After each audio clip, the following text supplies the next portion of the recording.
Continuing, at a conservative estimate, these amounts to more than $500 million in the U.S. alone.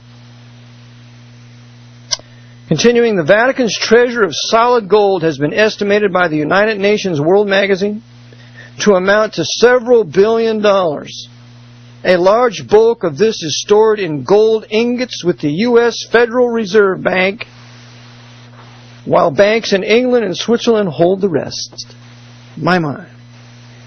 Now, do you think the Pope would store his millions, billions in gold in banks that he didn't control? Do you think that he would allow accursed Jews that the Vatican has murdered for the last 1,500 years, that were his enemies? Do you think he would allow them to hold his gold? Why, it's absurd.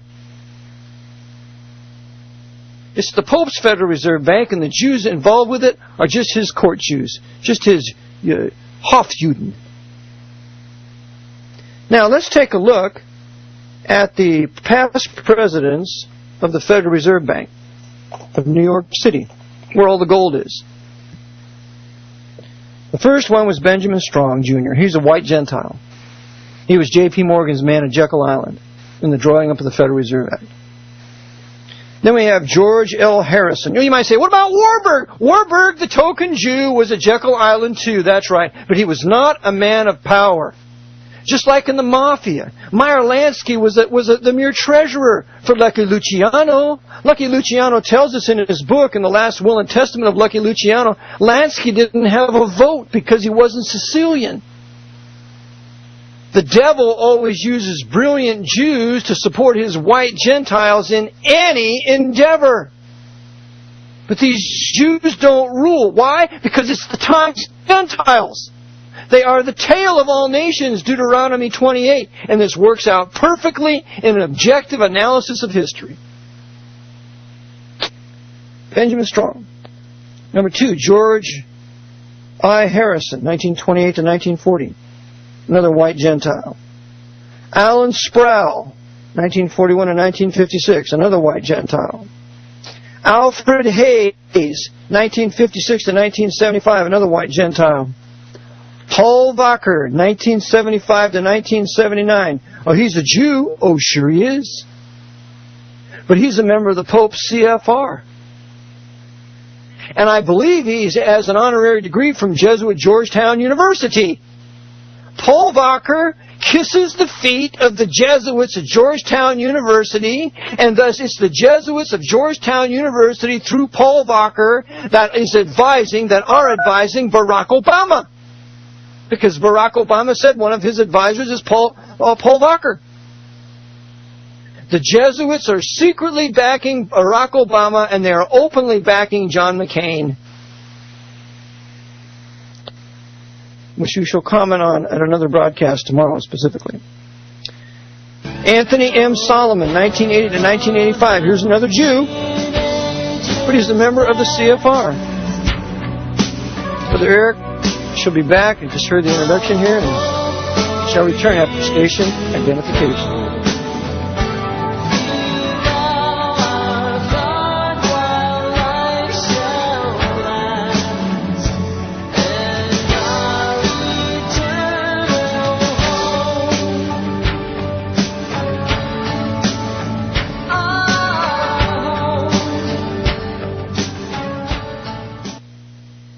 Brother Eric John Phelps, Biblical Truth in History and Prophecy. We left off with naming the past presidents of the New York branch of the Federal Reserve Bank. Benjamin Strong Jr., George I. Harrison, Alan Sproul, Alfred Hayes, the two token Jews, Paul Wacker, Anthony M. Solomon. And now we get to 3 most significant white Gentiles.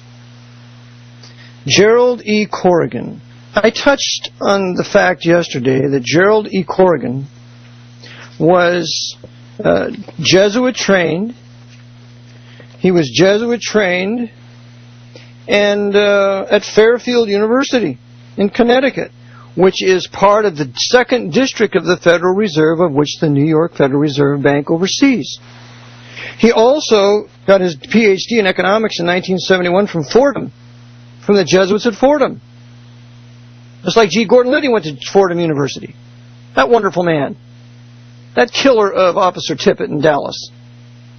Okay, so now, this Jesuit temporal coadjutor, E. Gerald Corrigan, was the 7th president of the New York Federal Reserve Bank, protecting the Pope's gold for him, and I would imagine that he is also a Knight of Malta. Now, here's another guy after him, William J. McDonough. He's the 8th president. What about him? I have him in my book. Well, he got his master's degree from Georgetown University from the Jesuits, and he got his bachelor's degree from the Jesuits at their Holy Cross in Worcester, Massachusetts. Jesuit trained to the hilt. He is also a Knight of Malta. He is also on the board of directors for the Bank of International Settlements, that World Bank essentially. And he is also a director on the Council on Foreign Relations, through which the Pope rules the country. And he is also a member of the Group of 30, which is probably the world's top 30 bankers. William J. McDonough, this Irish Roman Catholic Knight of Malta, Jesuit-trained, Jesuit coadjutor, was the 8th head of the New York Federal Reserve Bank, guarding the Pope's gold. Now, I want to go back a little bit and talk about a man that very few of us have read anything about. During the days of Benjamin Strong, when he was the first Federal Reserve chairman, the first Federal Reserve president of the New York branch, there was a very powerful Irish Roman Catholic, Irish American, we have to hyphenate these words, I'm sorry. We got African American, every other kind of American, we're going to call them Irish American too, so everybody knows they're white. And this guy's name is Thomas Fortune Ryan, and you can read about him in a book called Real Lace, America's Irish Rich by Stephen Birmingham. And in this tremendous book, on page 152, we read of Thomas Fortune Ryan. Ryan had ordered Baruch to get Duke, and at one point became so alarmed at the possibility that he would actually succeed that he rushed into Baruch's office saying, "I want to annoy them, not ruin them." But I knew he was pleased, Baruch commented. The result of the tobacco war, with stocks in the various companies being driven up and down by the two opponents and their hired manipulators, was that both Duke and Ryan ended up making huge profits, and both men were pleased. Ryan's operations went on to extend into coke, coal, oil, lead, and typewriters, namely Royal typewriters. I had one of those once. His activities spread from New York City to Ohio, Virginia, West Virginia, and Illinois, and into the Belgian Congo, where he was asked to reorganize the diamond mines by none other than King Leopold of Belgium himself. And remembering that King Leopold II of Belgium organized the mutual annihilation of 10 million Belgian Congolese blacks. Hey, you black folks, you might be listening. That shows you how much the papacy loves you. They love to kill you. And King Leopold II is a classic example of this. And there's a book you need to read called King Leopold's Ghost. It tells of this mass murder of over 10 million blacks in the Belgian Congo. It goes on here on page 152.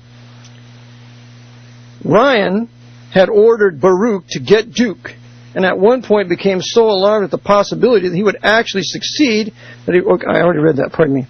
Page 153. Thomas Fortune Ryan, at the age of 54, was worth $50 million. A few years later, he was worth $100 million. When he died, by the way, in 1928, he had $200 million, silver dollars, gold dollars, before they were ever confiscated, that he willed to his family. Thomas Fortune Ryan was one of the 10 wealthiest men in this country, and we never hear about him. Thomas Fortune Ryan was the master of Bernard Baruch. And it was Bernard Baruch that advised Woodrow Wilson to sign the Federal Reserve Act on December 23rd, 1913, at the behest of his massa, Thomas Fortune Ryan.